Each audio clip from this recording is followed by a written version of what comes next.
በደግነት በፍቅር በክብር ተጠርቶ በክብር ይሄዳል ሰው ሊኖር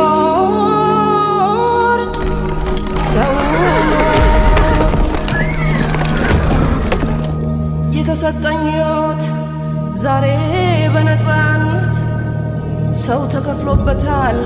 ከደምና ከአጥንት ታላቅ ገድል በታላላቅ አባቶቻችን ተሰርቷል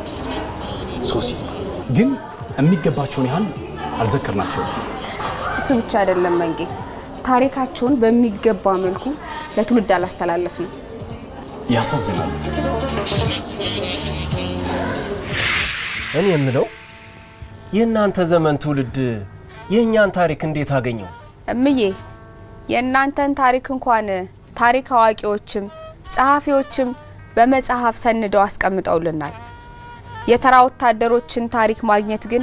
ለኛ ትውልድ ፈተና ሆኖበታል ለኛ ለጋዜጠኞችና ለታሪክ ወዳጆች ፈተና የሆነብን ነገር የተራ ወታደሮችን ታሪክ ማግኘት ነው ጃንሆይ አላስቀመጥንም ማለት ነው ሀገርን ከወራሪ ነፃ ለማድረግ ከታች ከላይ ስንል ዋናውን ነገር ዘነጋ ነው እውነት ነው ዘነጋ ነው ማለት ነው እና ስለ ጀግንነት ስለ ማንነት ስለ ሀገር ፍቅር የተከፈለን ዋጋ የሚያሳይ መዝገብ አላስቀመጣችሁልንም ነው የምትሉን አዎ ቴጌ ቢሆንም በታሪክ ተመራማሪዎች ጥረት የሁሉንም ባይሆን ጎል ድርሻ የነበራቸው የአድዋ ጀግኖችን ታሪክ በሰነድ ለመመዝገብ ተሞክሯል የእናንተንም የጀግኖቻችንም ክብር በሚመጥን መልኩ ያኔ አዲስ አበባ በተሰባሰባችሁበት ቦታ መታሰቢያ የሚሆን ሙዚየም ተገንብቷል ቴጌ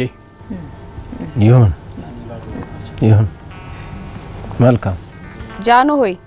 መልካም ፈቃዳችሁ ከሆነ ሙዚየሙን የተመለከተ ዝግጅትም አዘጋጅተናል ጥሩ አሳዩና